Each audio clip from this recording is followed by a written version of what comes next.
Hello, hello, hello. Good afternoon, everybody. Welcome to a daytime summer extravaganza from us here at IncrediChat. So we're here. It's daytime, different time slot for us, but it's going to be cool. Hopefully, we get some of you watching. If not, watch us on the replays of this. But without further ado, we're going to do a little bit of a tribute today. So we're going to bring in a good friend of ours. He's been with us on a bunch of conventions. He's been with us on IncrediChat before. Welcome, Caseen Gaines. Caseen, welcome once again. Hello. It's daytime. Hello. It's nice. I'm like looking out the window. The sun is shining. It's fantastic. So, but it's cool to be here. So thank you for joining us and doing this little tribute to Paul Reubens. Paul Reubens. As everybody in the world knows, Paul passed away. Was about a week ago now. Mm-hmm.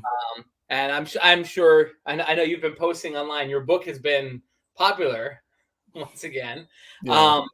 And I'm sure you've been doing a lot of interviews and people have been hitting you up. I know you did an article about Pee Wee. So people kind of know you as a little bit of a historian to talk about the life and legacy of this man. And you and I were just talking about how Pee Wee really does bridge like the 80s and the 90s off the air. But I mean, I guess the first question I'll ask you, because we definitely want to touch into his whole legacy, but he was the first book that you the first, I guess, pop culture thing that you wrote about. Why Pee Wee? What about it was that the inspiration for your first book? Wow. I mean, so my earliest memory in life is watching Pee Wee Herman, which I know sounds like crazy, but it's true.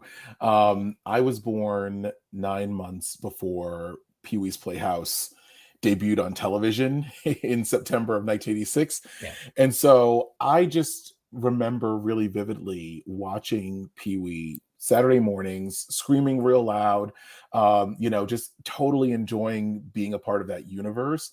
But even more than that, my grandfather had an affinity for bootlegging movies from HBO. Like he would just record these movies, and he would like beautifully archive them. He had a marble notebook that he cataloged everything with timestamps. It was really like this work of like art. And on VHS tape 13, his tape 13, it was the HBO special, the Pee Wee Herman Show, which was like a live precursor to Pee Wee's Playhouse. And that was a little bit more adult too, wasn't it? It was more adult, and I don't know. I really don't know if the adults in my life knew that it was for adults, or if they cared, or if they thought like I didn't, it was okay for me to watch. I don't know. But I mean, it wasn't too risky, but just the humor was, here. And then right after that on the VHS tape was Pee Wee's Big Adventure. And so there were other VHS tapes that I loved watching. He had The Great Muppet Caper, he had Howard the Duck, he had, just a ton of movie, Little Shop of Horrors. But that was a tape that I watched over and over and over again because it was those two back to back. And so for me, the genesis to writing my book was in 2009. Paul Reubens announced that he was going to bring back the Pee Wee Herman character for a live show. And I just started, it got me feeling a little nostalgic. I found some people on social media that I knew had worked on Pee Wee's Playhouse, and I just reached out to them to say like, I hope you're doing something with this new project. Just your work, inspired me and influenced my life and childhood and sense of humor and personality and things like that. And these people started kind of sharing their stories voluntarily of what it was like working on Pee Wee's Playhouse and working with Paul Reubens. And so I mentioned this to a friend of mine, and he said, well, what are you going to do with this? Are you going to write a book? And I was like, no, I never, that's kind of like a crazy thing. But in thinking about it, he really encouraged me to consider trying to write a book about the show, which I pursued and I did, which is crazy. I mean, I'd never done it before. And now to look at everything that's come afterwards in terms of my book, it's crazy. Kind of the chutzpah I had back then to go out and try this on this Pee Wee Herman book. No, because just talking, and you reached out to a lot of people. The people that you reached out to from that worked with Paul Pee Wee, right? Were they the actors, or were they more like the story, like the writers, the production people, or was it from both sides? Where did you get the It most from? was it was from both sides, and I spoke to people that were actors on screen. I spoke to writers. I spoke to directors of the show. I spoke to producers. I spoke to a lot of the animators, because there were there were tons of animators on the show. I spoke to Yeah. animators, puppeteers.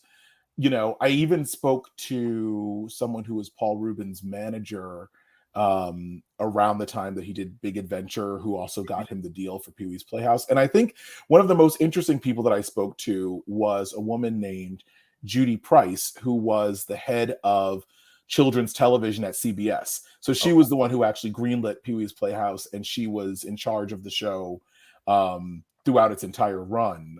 So she was a great source too. And when you talk about trying to find people for this, like, I found her contact information. It's just coming back to me now after all this time.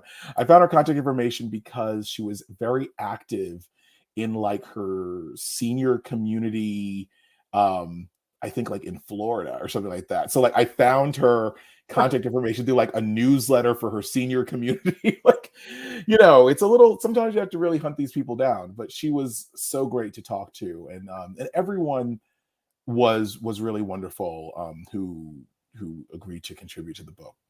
Yeah. Now, Paul, when it came to Paul himself, because I know you have some stories in regards to him. What was your access to him? Because I know there I guess both positive and negative responses from him. When he found out you were doing this book, how did that go about?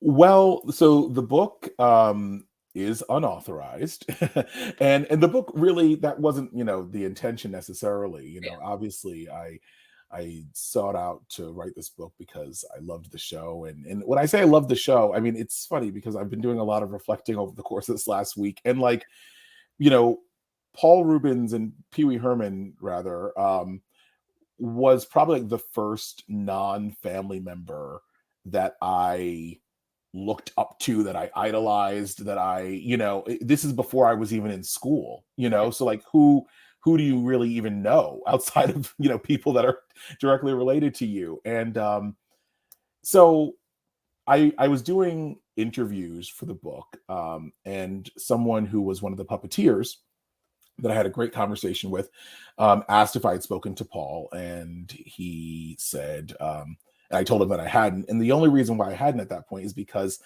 I kind of wanted to build myself up to it, and he said, well, I actually have to return Paul's phone call later on today. Do you want me to mention this to him? And I sort of thought, okay, it's a great opportunity. And the very next day, I got a letter from a lawyer, which was not a letter from Paul Reubens, which was not what I wanted.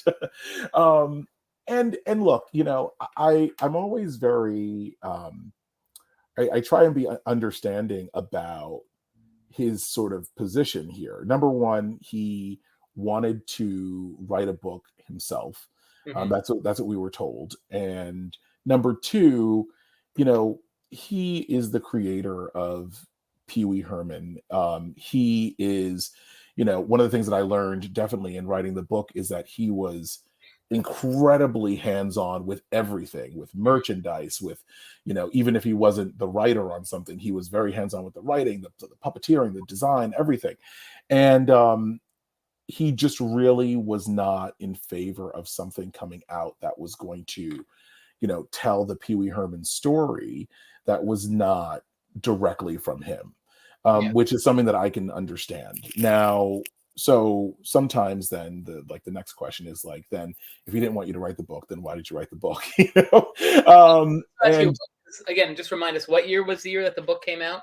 2011. So I mean, and you said unauthorized biography. So I mean, everybody knows the history of Paul Reubens, right? So I'm sure even from his mindset, he's probably thinking, oh wow, so this person's going to get down and dirty, and that's not what your intention at all was. It was about the love that you had for his show, his character, forget about all that other stuff that he did. And Yeah, and he's protective.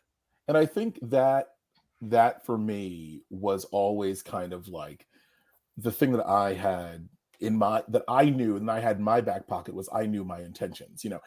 I hadn't written anything before. There was nothing I could really sort of point to and say, here's my track record. I'd like to think that it would be a little bit different if today I was reaching out and wanting to write something about the show.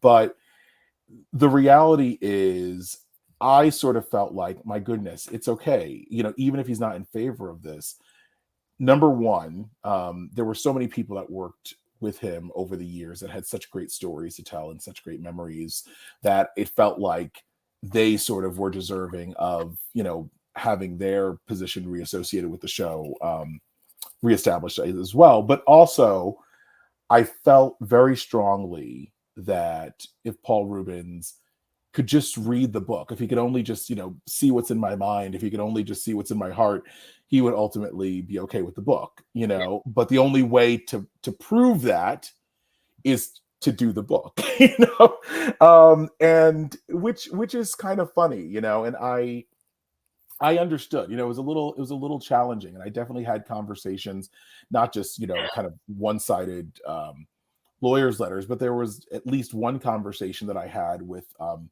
a member of his team who at some point, asked me, well, if you're really the fan that you claim to be, and, he's asking you not to work on this, then doesn't the fact that you're continuing to work on this sort of disprove that you are the fan that you claim to be? And and it again, I sort of took I guess offense to it. I guess I took offense to the suggestion, but you know what? To me, honestly, it's no different to me than someone who creates fan art and like sells it on Etsy. Like someone might say, well, you're infringing on my copyright. You're taking money out of my pocket.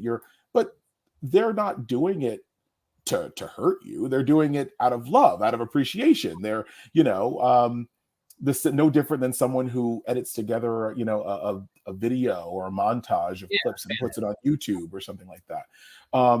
So I am glad that there are so many people that read the book that were associated with Paul Reubens directly, that either were interviewed or even in some cases people that weren't interviewed for the book because they weren't, quote unquote, allowed to, that have had really positive things to say about the book. And that to me means the world to me. So, you talked to all these different people that worked on the show. I mean, eventually, did Paul get to read a copy of the book? And was there ever any feedback from him after the fact? All this stuff building up to him, like he was very cautious, very nervous about doing it. Once the book released, published, even like you said, people that were close to him that knew him read the book and like, Paul, were any of them like, Paul, this book is great. It's a love letter to you. I had heard anecdotally from some people. I knew that he had read it. We had let his team, as a courtesy, again, just a good fit. We had let them read the book before the book was published. We gave them an opportunity to give notes and respond, and they had some things that they wanted changed, and we made the changes that we thought were appropriate. But there were literally 4 things, that they wanted changed. So they weren't like, these big sweeping things. But I never heard directly from Paul Reubens about whether or not he liked the book. And I still, up until last week, I still always hoped that there would be this opportunity where I would at least know that he liked it. But it's okay. It's okay, because at the end of the day, I know that it's a real testament to a figure who did so much to change culture in the 1980s, especially. And, I think whether it's through just him as a character, or even if you look at something like Pee Wee's Big Adventure, which gives us, the first film that Danny Elfman scores, the first film that Tim Burton directs. It just is this juggernaut of a film. Yeah, it's just this juggernaut of a film. Yeah. You know, you can't deny, or at least I think you can't deny that that history deserves to be told. And Mhm. so if kind of I hope that Paul Rubens, the word is that Paul Reubens has written a first draft of a memoir, and I do hope that there is some way to publish that, or that it does come Yeah. out in some way. I know that there was an HBO documentary that was announced a couple of years ago. I assume that that's still coming out, but I think that it's important to have this history told, Mhm. especially now that Paul Reubens is no longer with us, which still sounds like crazy for me to say, but It, it's kind it, of it is wild. it is crazy, and I mean, going back to what you were just saying, I think your book is the only book that ever came out about him Yeah. and and then like going crazy, like when you hear he was 70 years old, he never you looked at even like more recent pictures of him doing a convention. I've seen him at cons and stuff too. Man does not look like he was anywhere near 70, let alone I mean, he's been, I guess he was privately fighting that battle for quite a few years and Yeah. still had his energy. I mean, you saw the love letters that everybody was writing back to him. People, I think Mindy Sterling posted something. Who was it? Katie Seagal, I think, posted a video. Different Hmm. actors posting their like birthday greetings from him, and just his Yeah. energy, his warmth, his heart that came through. Like, I mean, to the very end, this is who he was. Yeah. And I think that's the thing too. Even if you look at some of the people that he's worked with over the years, I mean, Lawrence Fishburne Yeah. still maintained a relationship with Paul Reubens. Lynn Stewart, who played Missy Vaughn, she was with him since before 1981, in The Groundling. She's in that original HBO special and continued all the way through with Pee Wee's Big Holiday, his film they did for Netflix a couple of years ago. Yeah, Phil Hartman. I mean, he was Groundlings as well. Yeah, I mean it's and I think that to me says something about his relationships, that there are so many people that have remained so loyal to him and that he's remained loyal to for decades, many decades. And so you're right. I think that that sort of like attentiveness and friendship is a really strong thing, that he retained. It's also interesting, I think, this idea that that Paul Reubens was just so incredibly like thoughtful with so many people. Mhm. You mentioned a bunch of celebrities, but I know fans that had the same thing, that literally like, Paul would message them on their birthdays, or they ended up on his Christmas card list or things like that. And he I just heard it was seemed quite like impressive. he just seemed like really attentive in that way. And which is great. Hmm. So, I mean, while you're going back to this HBO show, I mean, in your research of the book and just your thoughts, what was it about the Pee Wee character? I mean, obviously that HBO show.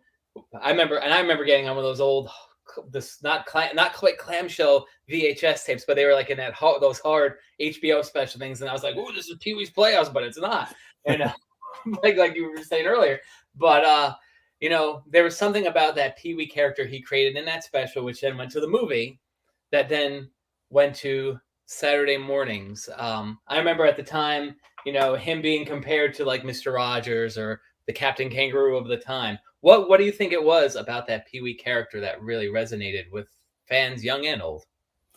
I think so I think there's a lot. I think the number one thing is kind of like Pee Wee Herman was um just perennially a child, right? And like Captain Kangaroo, Mr. Rogers, you know, they were always adults. You Hmm. never forgot they were adults. Even the adults on Sesame Street, which, Yeah. I loved Sesame Street as a child too, but they were definitely adults. They weren't childlike. They didn't play. And I think that, at least for me, Pee Wee Herman was kind of like a kid's version of what you hope adulthood is.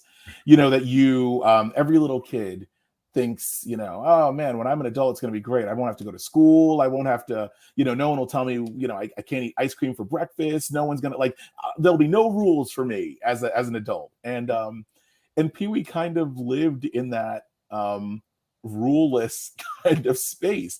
I think it so I think there's that. I think also he was kind of obnoxious, but also kind of sweet and kind of and funny, and all of that kind of played. If you were an adult, you maybe got the fact that he was playing like a little kid, but if you were a little kid, it just sort of seemed like one of your funny, annoying little friends, kind of not dissimilarly to like an Urkel comes to mind. You know what I mean? Where like it's that same sort of, it's different, but it's that same sort of like, thing. You don't necessarily know that like, there's someone playing that part. It just seems like they are that part. Mm-hmm. I think also what I always loved, and I don't know if I loved this as a kid or if I like kind of grew to appreciate this as an adult, but there's something kind of cool about that character because he's so outside of the mainstream in terms of his look, in terms of his voice, in terms of everything. But he exists in this world where, especially in something like Big Adventure, where he's very much so in the real world, no one makes fun of him. No one gives him a hard time because of who he is. Like they give him a hard time because of what he does, maybe. When he knocks over all the bikes at the biker bar, their problem with him is that their problem with him is that he's trying to shush them when they're having fun in their space. It's not that like it's this weird guy in a too small suit with a bow tie and a lot of face makeup and all this sort of thing. And I think that like on a kind of subliminal level, I think for a lot of kids and maybe even adults, like that was kind of a comforting sort of like just be yourself. And people either will accept you, or if they don't, like you will find people who will accept you. I don't know. I don't know. I don't know if I can ever remember a Pee Wee Herman thing where like he's teased because of the way he looks, or something like that. Yeah, because I'm just thinking like, going back to the movie, like with Francis wasn't bullying him because it was just Francis was a bully. He would have been bullying anybody. Had nothing to do with how he looked or not, or it was just like right. And Pee Wee wasn't giving him what he wanted, which was his bike. Exactly. So, and this carried over in everything. And when he hit it big, he hit it big. He was showing up everywhere. Like I'll pull out this other, because of course he works in a couple of other feature films, but I pull out the album, but there was right from Bird Back to the Beach, which like why is Pee Wee in with Frankie in that? Why not, right? I love Back to the Beach. I haven't seen it in a long time, but I remember I really loved that movie. Frankie Avalon's gonna be a chiller too. There you go. I know. That's like I have to go see him if he's at Chiller for sure. but even like that, like Pee Wee just showed up everywhere before, and I think it's funny because Back to the Beach actually points to another really interesting thing about Pee Wee, where he was like always a little bit retro too. Yeah. Like in that movie, you've got Frankie Annette, you've got the Gilligan's Island, or you've got at least Bob Denver. Is there more? Bob Denver and Alan Hale. Alan Hale's in it too. Okay, yeah. So I'm trying to remember who else is in there. Don Adams. Barbara Billings, Tony Dow, and Jerry Mathers. Like, yeah, I've got to watch Back to the Beach again. Great summer movie. I know Lori Loughlin's in it, but she's like in it like as like she's not in it in a retro sense. She's just like acting in it. But yeah, it's funny that like Pee Wee Herman kind of shows up in this movie that's like got all these like retro stars in it or retro cameos. I don't know. He always sort of seemed like a little like out of time, like a little like very very 80s in a sense, but also kind of like 50s-ish, even with like the old cartoons. Yeah. Right. The in that HBO special, he had like the Mr. Bungle, like that little educational cartoon that he showed. Mm-hmm. I mean, not cartoon, like educational film. I mean, yeah, live action film. So yeah, like there was always kind of a little bit of a throwback element, and then obviously that Christmas special is probably the best example of like blending the 80s with just like the 50s, or like stars that had sort of had their heyday before the 80s. You got Frank Annette and again in there. Yep. So I mean, but that's the thing is he was just so like beloved by everybody, and like I think I have it somewhere, the Muppet Magazine, because he was even Muppet Magazine.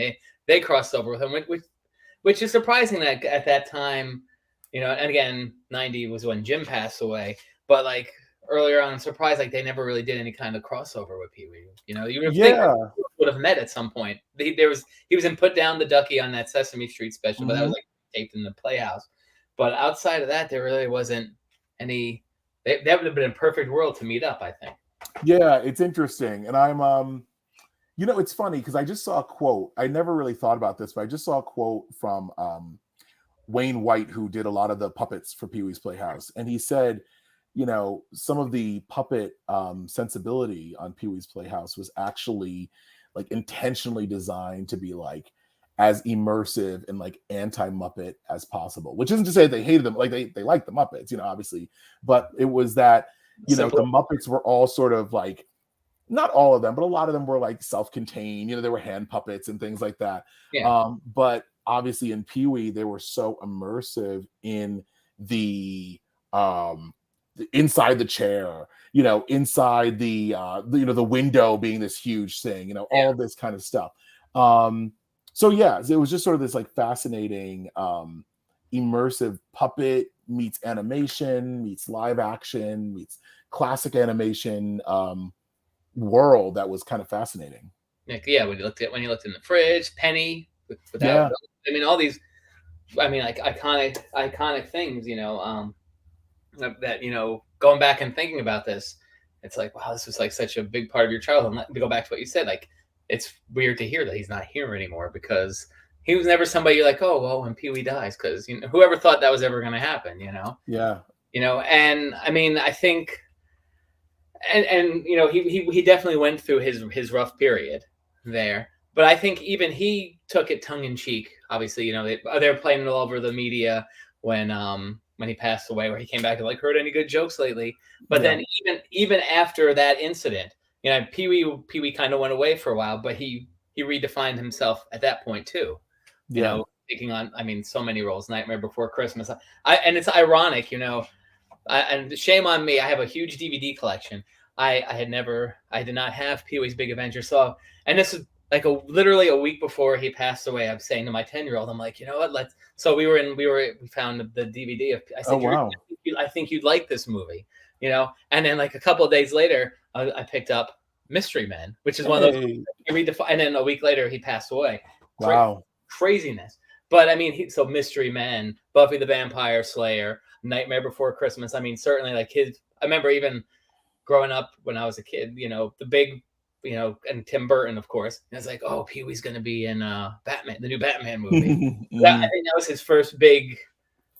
After the arrest, after everything had happened, you know, so everybody's kind of like excited to see, oh, there's Pee Wee Herman again. But I mean, like he really did redefine himself, and then, you know, Pee Wee slowly did come back, but Pee Wee never came back to the point to where he was, you know, in the 80s, in the late 80s, early 90s. And I don't know if Paul ever wanted that to happen, right?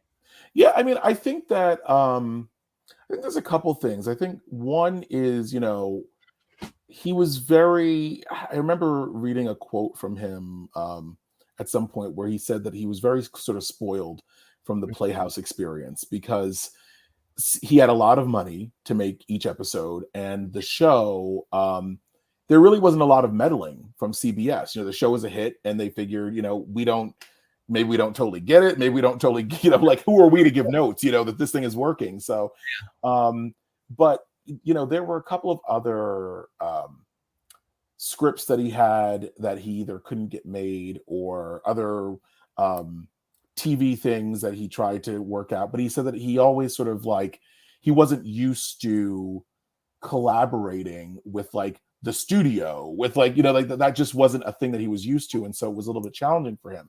So there were two Pee Wee scripts that he talked about a lot that never materialized. One was a Pee Wee's Playhouse movie, where the Playhouse characters were going to go out into the real world. So it was almost like a Pee Wee's Big Adventure, but like you'd see Cherry walking down the street, you'd see like they'd all kind of go on an adventure together, which was kind of cool.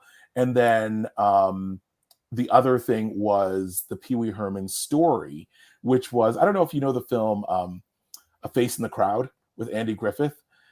This is from like the 50s. So it's a cool, it's an interesting movie. It's so against type for Andy Griffith. So if you haven't seen this movie, you should watch it. It's basically Andy Griffith is like a small town like country singer, like just like a man with like a banjo, you know, like nothing, not even like a celebrity at all.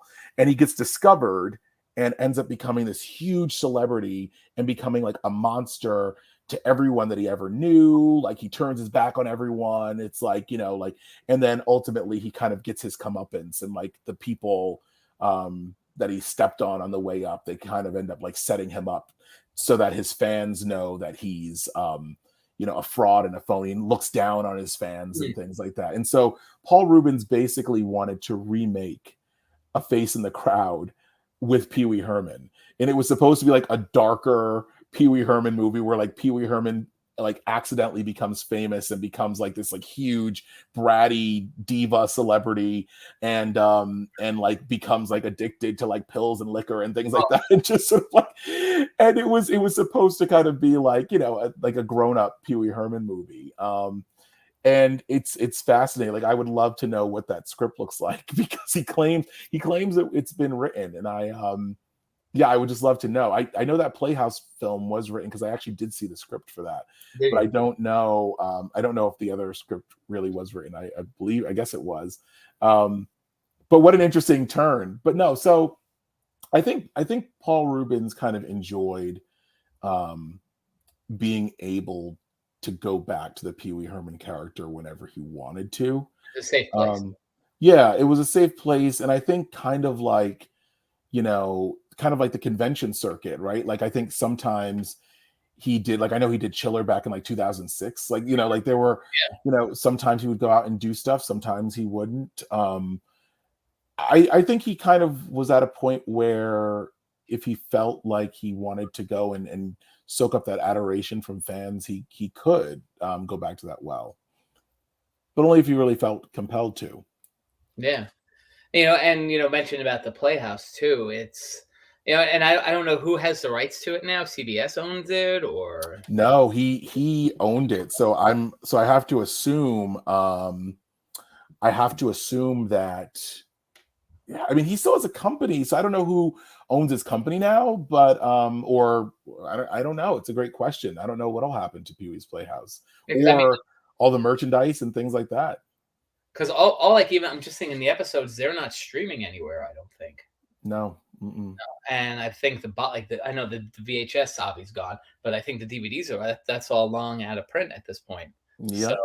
So I would assume that at some point they are gonna, because I mean, like, geez, people I think would be like soaking up the nostalgia and buying it. And I'm sure on eBay the prices are skyrocketing on. Yeah, someone told me, I was just talking to someone, I think they said that they saw the Blu-ray of the complete series for like $600-$700 on eBay, which is wild. Wild. Yeah. So, and you know, and like it's sad. I know, I forget the actor's name who played John, but he just passed away about a year or so. Yeah, John Paragon. Yeah. You know, so you know, you have to wonder, like, and it's such an iconic thing. Like, does his estate production company, do they do something with like an animated Pee Wee character without him? Like, do they keep that magic, that character? I mean, obviously the magic of Paul is gone, but do they keep something like that going? I know, like, for example, Jim Varney, I think whoever has the rights to the Ernest character, they've done like little animated Ernest bits with another actor dubbing over. Because again, there's another like iconic like 80s character, 80s character, or does Pee Wee just go away in the history books? What do you think is best for that? What would you like to see? I'm curious about what you. I mean, at this point, I'm nothing now, but I mean, down the line, do we see anything like as a tribute to him? You know, like, yeah, I think you know, in the 2000s, Paul Reubens talked about not wanting to play Pee Wee Herman forever, and he said, you know, maybe Johnny Depp, or you know, maybe someone else could sort of like step into the Pee Wee Herman character. You know, I don't know. I think animated could work. Claymation, maybe. Claymation. Oh, wouldn't that be fun? That would be a nice. I like that. That's a nice kind of idea. And that would keep kind of in tune with like what he was doing. Yeah, I mean, you know, it's funny because Pee Wee is, and I think this is a little bit different than Ernest, where like Pee Wee is not just a character, it's a world. If you take that Playhouse, why couldn't you do an animated thing with those characters and have maybe even it be more of an ensemble piece where where Pee Wee is just a part of the crew, almost like an Our Gang, Little Rascals sort of thing, where like it's like Pee Wee and the gang. You could, I mean, I think it could work. I think it could work, especially if it's built on top of like some of the ideas that he already had, because that would be kind of fun to see. That's the thing, and I think maybe why I've been so surprised this week is I never really, obviously that Pee Wee Herman and Paul Reubens are two separate people, like there's no, we're all adults here, but there's something about how like fully realized that character feels and felt that like I don't know if I ever really grappled with like there being a finite end to Pee Wee Herman projects, Yeah. So yeah, I mean, I think it would be kind of nice to see it continue. I'll say this: I think that we'll get, merchandise forever. I think the merchandise will outlive, all of us. Maybe. And there's a whole bunch of new Pee Wee merchandise that's already lined up. That's coming out. So I mean, there were things in the works. I do think that we'll see this HBO documentary, and I'm curious. I'm really interested in seeing that. I'd like to believe that this isn't the end of the Pee Wee Herman story. I'd like to believe that there is some more that can be done with that character. Mm-hmm. Well, I mean, even just thinking, even outside, like you said, the Playhouse gang. Like you look at Mr. Rogers, right? So obviously he's gone, but they have Daniel Tiger's Neighborhood, which takes all those characters from that land of make believe. Mr. Rogers isn't there. Yeah. But all those characters, the spirit of him is there, but all those characters carry on. And maybe that's even something, obviously respectfully to Paul and Pee Wee, but those other really imagined. How was that show? I've never seen it. Is it well done? Daniel Tiger's? No. Oh, I mean, no, it has all the same values of Mr. Rogers' Neighborhood, the music, I mean, and you got all the land of make-believe characters and their offspring. And Daniel Tiger wears his red sweater. And he's on the caboose, or the trolley, whatever. So like even something like that, which pays homage to what came before, but then moves it forward to a new audience, and then people can always go back, like, hey, you know what, I want to see what this was all about, and Pee Wee, because like you said, that documentary, I'm sure we'll get a documentary. Maybe we'll get like a movie about, someone will, like you said, maybe Johnny Depp will play Paul Reubens in the real Pee Wee Herman story. Yeah. Something like that, because he did have a story like rise to fame, the hiccups, and then just the continuation. So I mean, it is a pretty powerful story, and then just as inspiration on tons of people.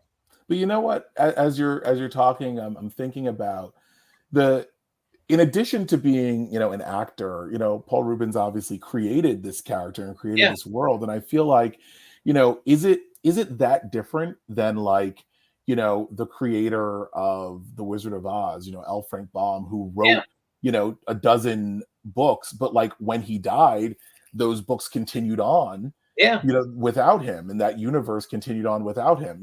I almost feel like the ultimate sort of honor to Paul Reubens maybe is to continue on with the character, because Pee Wee Herman is not Paul Reubens. Pee Wee Herman is his own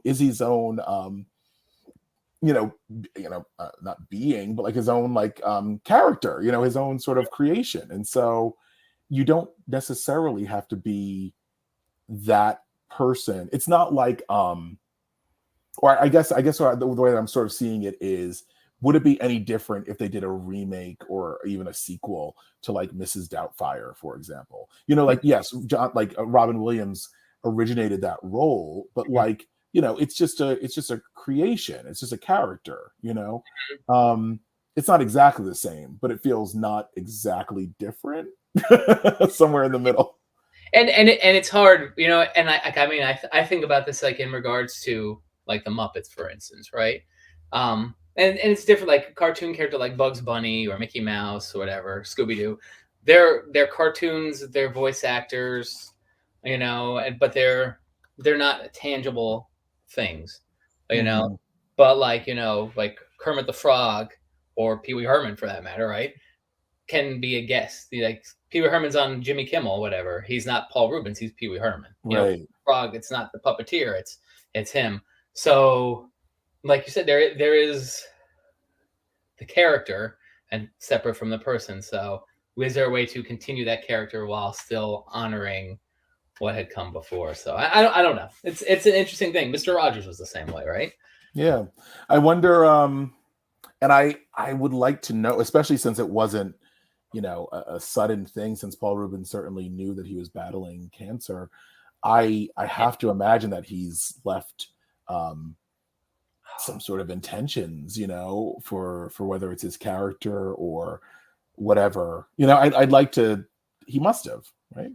You mentioned that and get my wheels turning. Like, who knows? Maybe he did some stuff before, knowing that this was coming. I mean, because in this world of media and everything that we are in now, like what a surprise to hear he was battling this for like 6 years. Yeah. You know, nobody had any clue. You Yeah. know, and here it was, and he wrote the statement, "Sorry, I was keeping this for you. I love the art I made for you." What if in those 6 years he did create some art and he gave to his estate? He said, "Listen, you know what? After I'm gone, you know, slowly trickle some of this stuff out." I mean, who's to Yeah, say? and I think, you know, one of the things that Jim Henson and Paul Reubens had in common was that they fully embraced technology, both of them. You know, they were not, you know, technophobes. And I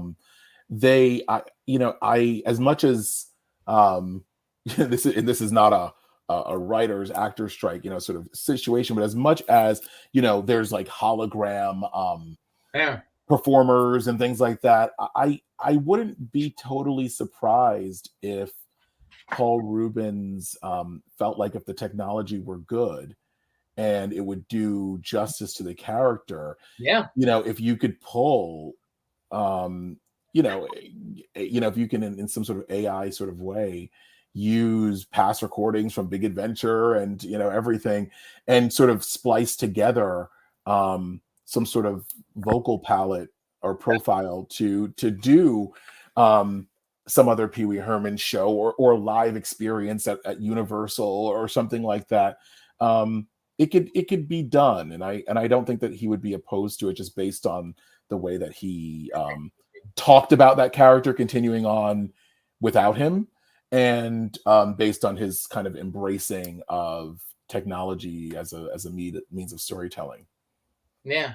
This will pop in. DJ Bob is saying, "Hey, go check Hey, Bob's podcast too." You've been on yes, that a handful of times, right? yes, I was just on talking about Paul Reubens as There you well go. very recently. Yep, So anybody like watching? this week, I think this week. Yeah, the days are all a blur. So folks, go check out DJ Bob, the DJ Bob Show, which is another great podcast. He pops on here with us from time to time. So thanks for tuning in, Bob.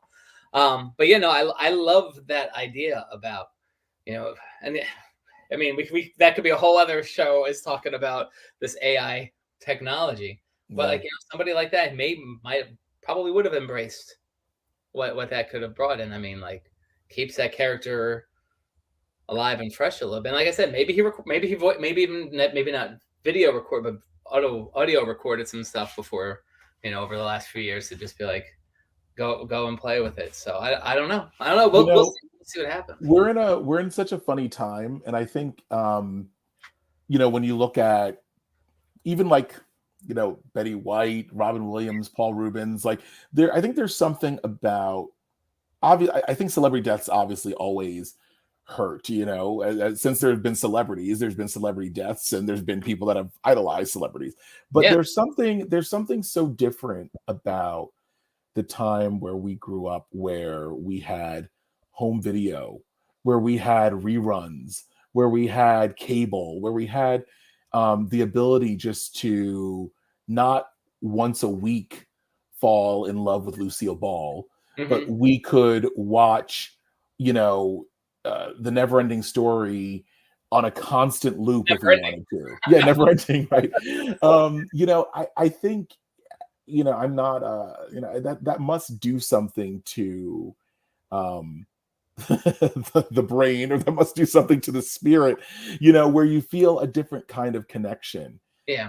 to these people. And like I said, I never really made the connection until this week. But that whole thing about Pee Wee Herman was the first person, my people in my family would put me in my crib and put me in front of the television in the same way that you would put a kid in front of a tablet nowadays, and then they would go and leave. They'd go do the dishes. They'd go, they'd leave me in the room watching it. And so in that case, it's like my first babysitter. It's my first friend. It's my first, non-family member that, I was inspired by, and all of that. The first person to like teach me jokes and teach me how to, be obnoxious and things like that. And so I do feel like I don't know, it hurts differently. And it's also kind of a reminder that, like, man, like, I was just thinking about all these other people, definitely not going to name names, not going to put that out in the universe, but like all these other people that like I loved growing up watching that are still with us. And I was like, man, that one's going to hurt, and that one's going to hurt, and that one's going to hurt. Like, it's tough.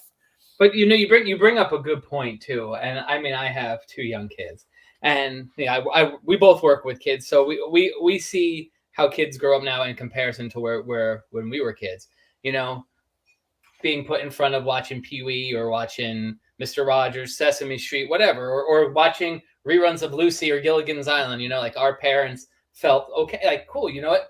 That's what you can do today. And again, I don't want to say it was a different level of celebrity. It was a different level of like Entertainment Tonight at that point, like when we were growing up.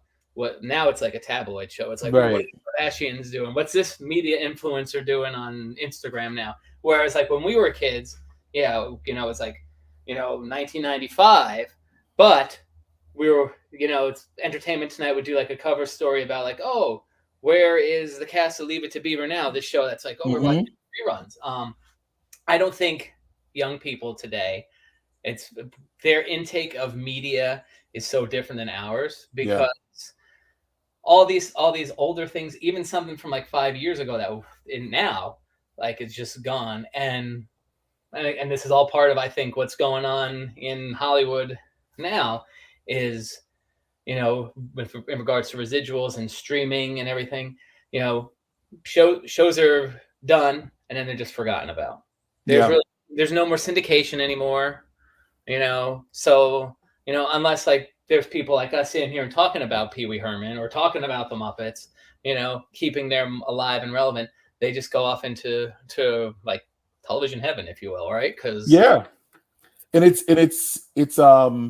it's a weird thing a little bit. Like I think streaming is so vital.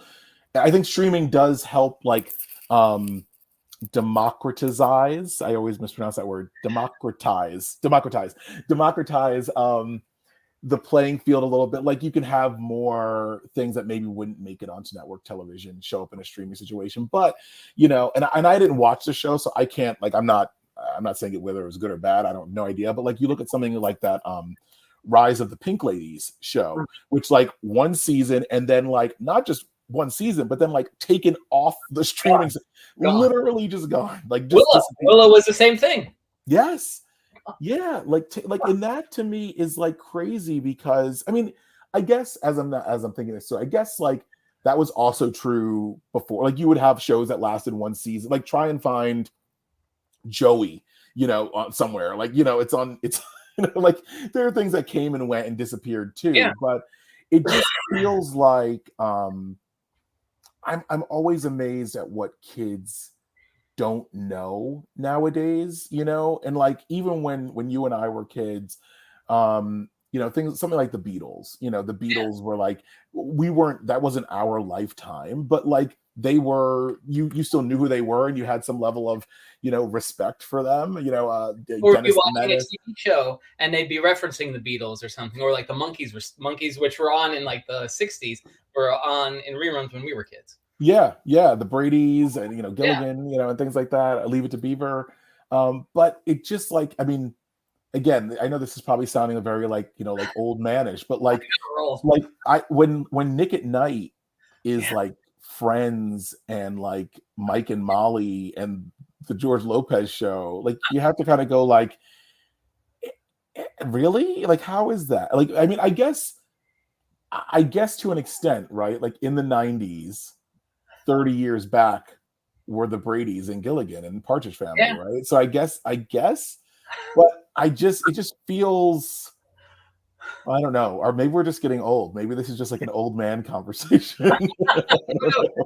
but I think there's still some level of truth to it, because I mean, even in the 90s when we would still even know references from like even things older than that. Like, I mean, think about like your students, my students, how many of those kids maybe even have watched like The Wizard of Oz, right? You know, and it's just something that just kind of gets like lost in the shuffle now, because listen, everybody's doing what we're doing right now. Everybody's podcasting or watching video games. Like you saw that whole hoopla that happened in New York City last week. That's what the kids are watching. Like, oh, this guy's an influencer. I'm going out there now, as opposed to like somebody who's, I'm not saying that in being a podcaster or an influencer playing games, you're not making art, but it's a different level.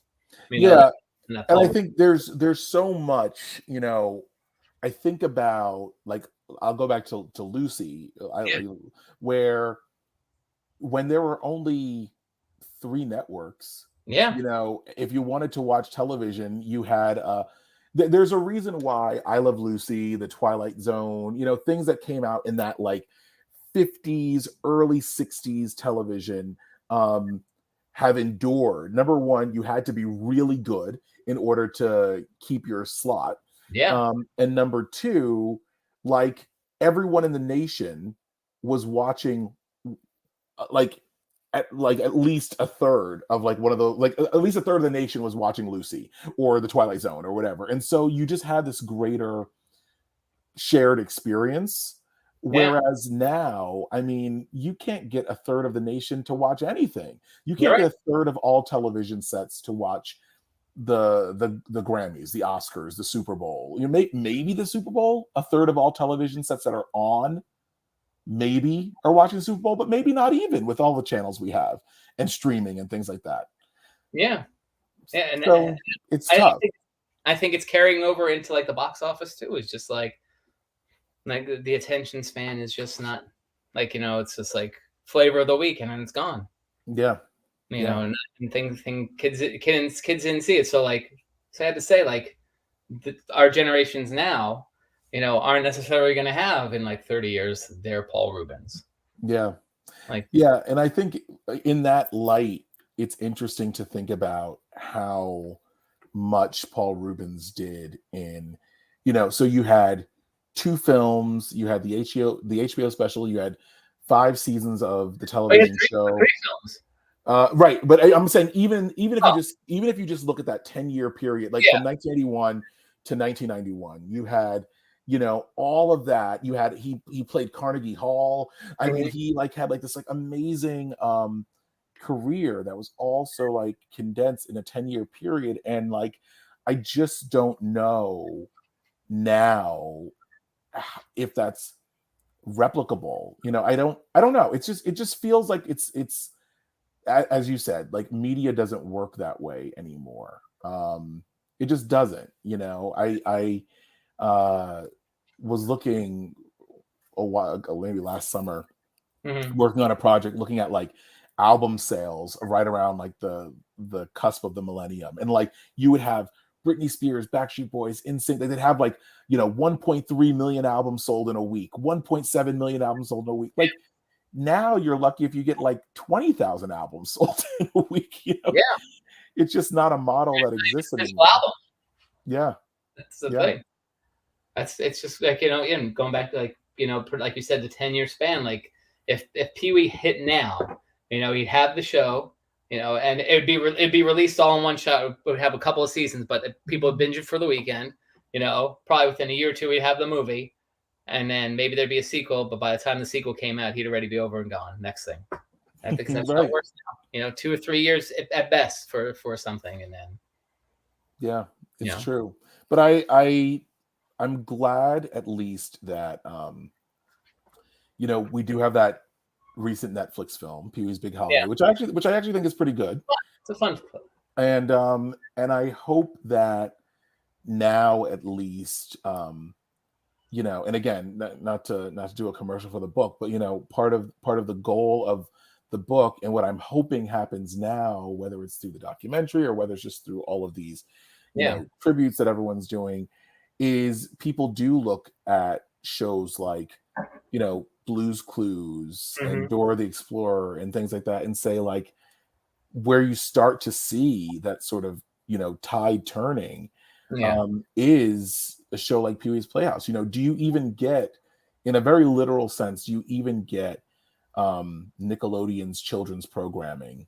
Yeah. If it wasn't, and Nickelodeon had things like, you can't do that on television. They had like a lot of like live action kind of like, Pete and Pete, that was kind of like almost like pre-teeny kind of like live action fare. But do you even get their children's television programming without Pee-wee's Playhouse sort of like creating that mold? I don't think you do. Pee-wee was kind of MTV. It was more MTV than it was Disney, and I think that was kind of it was just at the right time as like cable television was coming up. It's just a really significant show, and I hope that Paul Reubens knew how much, not just how much the character was loved, but also knew how much he had contributed to like the television and pop culture landscape. When I did my book on Back to the Future, I think the best compliment I've ever gotten on anything I've ever written came from Bob Gale, who said, I'd always been told that I was a part of film history, but I never saw it until I read your book.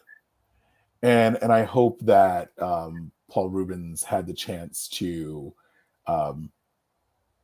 see and appreciate not just what his character did, but what he as a creator did for television writ large. Yeah, absolutely. I think he knew that. I think he realized it, and that goes to like his like final statement to the world was, Yeah. So I think deep down inside he knew the love that people had for him, and again that situation with him could have devastated him, and it probably did, but he came back from it, and just continued to make art, as he said. So I think that's a powerful thing. So we've been going for about an hour, so we'll wrap up in a minute. DJ Bob. And I think this is something. This would probably be a good way to like lead us out here. Oh, look at this! How cool that you have this little comment pop up. You didn't know. He wants to know which is each of your favorite secret word on Pee-wee's Playhouse. Well, mine is I remember I'm gonna cheat a little bit because I remember the last secret word that was ever used on Pee-wee's Playhouse. So I'm going to use that as the secret word just because it feels nice and final, but the last secret word was word. And if you remember, Pee-wee's Playhouse always like ended with him leaving the cat, like leaving with his little scooter. And so he would give kind of like a little like message. So that episode was called Playhouse for Sale, and the whole thing was that there was a for sale sign in the window of the Playhouse, and the whole episode is everyone's all concerned that Pee-wee is selling the Playhouse, and it turns out that there was another sign that had fallen. It was like maybe like lemonade for sale or something like that, and like it wasn't the Playhouse for Sale. And so Pee-wee says at the very end, the Playhouse will always be here forever and ever to make us laugh and to give us a place to play, and on that you have my word. And that was the final thing. So I'm going to use that as my secret word for today. See, I was going to give a shout out to, again, because I love Back to the Beach and Frankie and Annette. I was going to go with Year from the Christmas special. Yeah. That's a good one, too. That's my guess. Again, such a memorable episode / special. from that. I So miss the Christmas special, like just like the Christmas special as an art, not even like Pee Wee's, but just like when people would do like these like crazy Christmas specials. I kind of loved that moment in time when yeah, that would happen. and again, TV, we don't get that anymore. Even just going back to our thing about streaming, you don't see like the traditional Christmas specials anymore. That's Yeah. it. And it's a dying art form. You know, maybe this whole thing will do better for the creative industry when all is said and done. Yes. Well, I want to throw up there also. So if people are interested, they can go to your website and get a copy, limited quantities. Yes, true, very true. Believe me, very limited quality, and it's actually out of print, if you can believe that. So it's really limited quantities. I've got maybe about 15 left, and then that's it. Oh, I don't know what happens after that anymore. We'll see. eBay. Yeah, something like that. Now, can you go back and print more, or is there? It's a decision. It's a decision outside of my hands, you know. Gotcha. So I'm hoping, but we'll see. Maybe. And then just for anybody, you do a lot of convention appearances. We were talking about some upcoming shows possibilities, but where can people find you other than on social media? Are you going to be at any shows with your books? So I'm going to be at, if you're in New Jersey, they're having, I think it's called the Morristown Festival of Books on October 7th. I will be at, I don't know which date yet, but I just found out literally like yesterday, I will be at New York Comic Con this year signing books. So I don't know what day, but I'll be signing copies of my ET book. And then I'm hoping to be at Chiller Theater this year in New Jersey as well. So and also, if you're in the Cleveland area, there's a big 40th anniversary Christmas Story reunion that is the beginning of November. I don't know the exact dates off the top of my head, but if you're in the Cleveland area, I will be there as well with copies of my Christmas Story book signing. So find me. I'm around this fall. Now, I'll just throw in there too. So this anniversary thing in Cleveland, the cast going to be there with you, or the cast is the cast? I am there with the cast. The cast is it's their show, but Peter Billingsley is there as well. So yeah, it's a big event. I think it's about 7 or 8 cast members, including Peter Billingsley. So if you're in the Cleveland area, you definitely want to come through. Get the book signed by you. And then the cast and everyone, and then do the full circuit, get it signed by everyone. There you go. And for Comic-Con, is it you or anybody from ET as well, or at this point? TBD. Okay. TBD. All right. So, Caseen, as always, tons of fun talking about this. Thanks for coming on and talking about Paul Reubens. This was great. And for everybody tuning in, thanks for tuning in. And we'll be back real soon with more IncrediChat. Check out Caseen's website. Check him out in person at these different events. And we will see you all very soon. Thank you all for coming. Bye-bye. Thank you.